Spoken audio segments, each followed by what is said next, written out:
미적분 과목 13번째 시간 무리수 2와 자연 로그에 대해서 설명하겠습니다. 1 플러스 x의 x분의 1제곱이라는 함수에 x가 0으로 갈 때 극한값을 알아보겠습니다. 직접 계산을 해보는데요. x가 0으로 갈 때 위 함수의 함수값은 2.718 얼마로 점점 접근하는 것을 확인할 수 있습니다. x가 0보다 작은 쪽에서 0으로 가도 같은 값으로 접근하는 것을 확인할 수 있는데요. 즉, 위 함수값은 x가 0으로 갈 때 어떤 값에 접근함을 실제 계산을 통해서 확인할 수 있습니다. 이 값을 우리는 2라 부르고 그 2는 무리수입니다. 실제 그 값은 다음과 같은 값을 갖습니다. 이 2를 자연상수라고 부릅니다.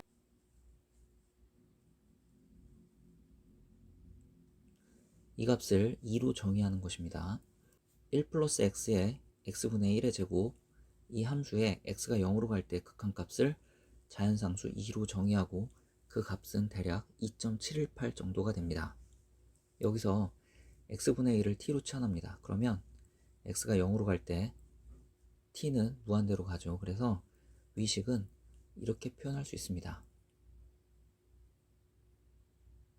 자연상수 2를 정의하는 두 가지 식을 모두 기억해야 합니다. 쉽게 기억하기 위해서는 1 플러스 0의 무한대제곱이 자연상수 2라고 기억하면 되겠습니다. 정리하면 무리수 2 자연상수라고 그랬죠. 이런 식으로 정의합니다. 주의할 점은 x가 0으로 갈 때 오른쪽 식에 x하고 x 덩어리가 같아야 된다는 것입니다.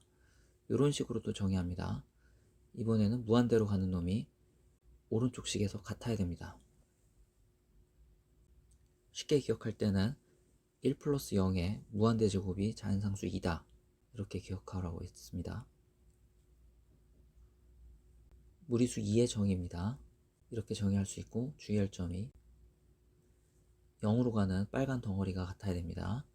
이렇게 정의할 수도 있고 무한대로 가는 빨간 덩어리가 또 같아야 됩니다. 쉽게 기억할 때는 1 플러스 0의 무한대제곱이 자연상수 2다. 이렇게 기억하라고 했습니다. 이런 문제를 풀어보겠습니다. 오른쪽에 덩어리가 같지 않음을 확인할 수 있죠. 그래서 이것은 이렇게 맞춰줘야 됩니다. 그러면 이 부분이 같아졌습니다. 0으로 가는 놈이 같아졌으므로 이 부분이 2가 돼서 결과는 2의 제곱입니다. 이럴 때는 무한대로 가는 놈이 같지가 않죠. 같게 만들어줘야 됩니다. 덩어리가 같게 만들어줘야 됩니다. 그래서 이런 경우는 2의 3분의 1 제곱이 되겠습니다. 여기서도 덩어리가 같게 만들어줘야 되죠. 그래서 2의 4제곱. 이런 경우도 덩어리가 같게 만들어줘야 됩니다. 지수법칙을 썼습니다. 결과는 2의 4분의 1 제곱입니다. 이런 경우는 이런 식으로 덩어리를 같게 만들어줍니다. 결과는 2의 5제곱입니다. 무리수 2의 정의식 두 가지 식을 모두 정확히 기억해야 하고, 첫 번째 식 x가 0으로 갈 때의 식, 두 번째 식 x가 무한대로 갈 때의 식을 정확히 구분할 수 있어야 됩니다.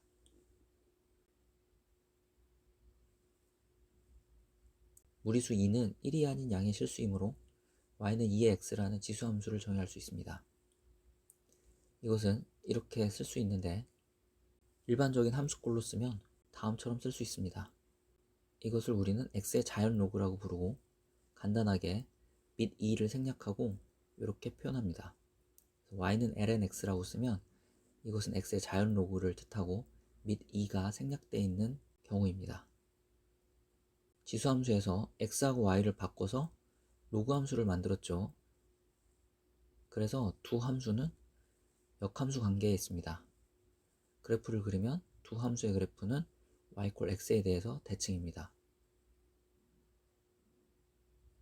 이 로그 함수의 함수값들을 구해봅시다. 로그 1은 0입니다. 이 로그 함수는 밑이 2이므로 결과는 7이겠죠. 이 로그 함수도 밑이 2입니다. 이렇게 바꾸고 따라서 마이너스 2분의 1이고, 이런 경우는 지수의 밑과 로그의 밑이 같으므로 결과는 루트 3이 되겠습니다.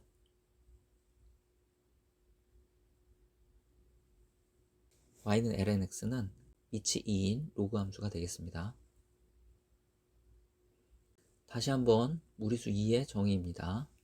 x가 0으로 갈 때 식과 x가 무한대로 갈 때 식을 잘 살펴보고 정확하게 기억하기 바랍니다. 이 값을 구해보겠습니다. 이 식은 이렇게 변형할 수 있습니다. 이때 이 부분이 2죠. 따라서 결과는 ln의 2, ln의 2는 1입니다. 이런 극한값도 계산해 보겠습니다. 이 극한값의 계산은 2x-1을 t로 치환해서 계산합니다. 따라서 x는 이렇게 쓸 수 있고 x가 0으로 갈 때 t는 0으로 가므로 위식은 이렇게 변형할 수 있습니다. 분자 분모를 t로 나누면 이렇게 쓸 수 있고 로그 앞에 개수는 로그 안에서 지수로 올라가죠. 이 부분이 2가 되므로 ln 2분의 1 결과는 1이 되겠습니다. 지금 구한 요 두 가지 극한값은 기억하고 쓰는 게 좋습니다. 여기서 주의할 점이 0으로 가는 x와 x가 덩어리가 같아야 되고 두 번째도 0으로 가는 x와 x 덩어리가 같아야 됩니다. 그래서 이런 문제가 나오면 식에서 3x와 x가 다르죠. 이럴 때 맞춰줍니다. 덩어리를 같게 맞춰줍니다. 그러면 뒷부분이 그 극한값이 1이 돼서 결과는 3이 됩니다. 여기서도 2x, x 다르죠. 그럼 맞춰줍니다. 덩어리를 같게 해주면 뒷부분의 극한값이 1이 돼서 결과는 2가 됩니다. 이런 경우에는 로그를 밑이 2인 로그로 바꿔서 씁니다. 그러면 이렇게 쓸 수 있죠. 이 부분이 1이므로 결과는 ln의 2분의 1이 되겠습니다.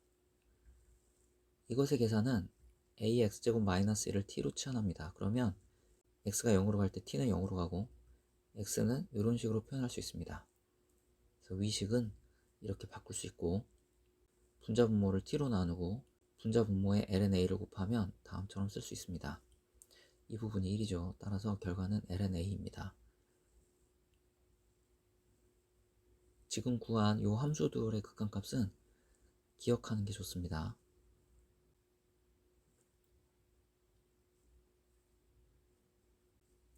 뉴턴의 냉각 법칙에 의하면 온도가 A도인 실내에서 온도가 B도인 물이 식기 시작하여 T분이 지난 후에 물의 온도를 FT라고 하면 그 FT는 이런 식이 성립한다고 합니다.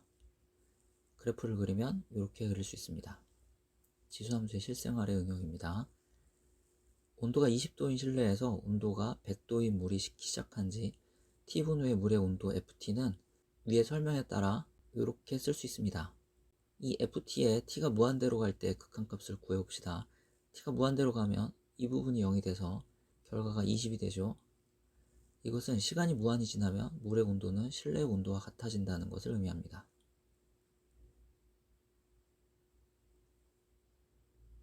원리학계와 자연상수 2의 관계에 대해서 이야기해 보겠습니다. 원금 A1을 은행에 저금합니다. 은행에서 연이율 R인 복리로 이자를 지급한다면 1년 후에 원리학계는 이렇게 계산이 되죠. 연이율 R을 월이율로 나누면 월이율은 12분의 R이 될 것입니다. 그래서 이 은행에서 연이율 대신 월이율을 사용해서 복리로 이자를 지급한다면 1년 후, 즉 12개월 후의 원리학계는 이렇게 계산이 될 것입니다. 1년은 365일이죠. 그래서 1이율로 계산해 봅시다. 그러면 1년 후, 즉 365일 후의 원리학계는 이렇게 계산이 될 것이고 1년은 8760시간입니다. 그래서 시간당 이율로 복리 이자를 지급한다면 1년 후, 즉 8760시간 후의 원리학계는 이렇게 계산이 될 것입니다. 이런 식으로 시간 단위를 쪼개서 1년 후의 원리학계를 계산할 수 있습니다. 같은 1년 후의 원리학계인데 실제로 값을 대입해 이 금액들이 어떻게 변하는지 확인해 봅시다. 100만원을 저금했다고 합시다. 연이율은 12%, 0.12입니다. 그러면 연이율 0.12를 그대로 사용했을 때 1년 후의 원리학계는 112만원이 되겠습니다. 만약 월이율을 적용하면 월이율은 12분의 0.12이므로 1% 0.01이 됩니다. 1년 후에 원리합계는 이 금액이 됩니다. 금액이 조금 더 커지는 것을 확인할 수 있습니다. 이것을 1이율로 바꾸면 원리합계는 이렇게 계산이 됩니다. 금액이 조금 더 커지죠. 시간당 이율로 바꾸면 원리합계는 이렇게 계산이 됩니다. 금액이 조금 더 커지죠. 이런 식으로 계속 계산할 수 있는데 금액이 조금씩 커지는 것을 확인할 수 있습니다. 금액이 무한히 커질까요? 실제로 무한히 커지지는 않습니다. 지금 이 값을 계산하고 있죠. 처음에는 n이 1일 때를 계산했고 두 번째는 n이 12일 때를 계산했습니다. 세 번째는 n이 365일 때를 계산했고 네 번째는 n이 8760일 때를 계산했습니다. 즉 n이 무한대로 갈 때 이 값을 계산하는 것이죠. 왼쪽처럼 변형하면 r분의 n과 r분의 n 무한대로 가는 덩어리가 같으므로 이 값이 2가 됨을 알 수 있습니다. 즉 원리합계가 a의 2의 r제곱이 됩니다. 원금은 a였고 1년 후의 원리합계는 a의 2의 r제곱, 따라서 1년 후의 원리합계는 원금의 2의 r제곱만큼 받을 수 있게 됩니다.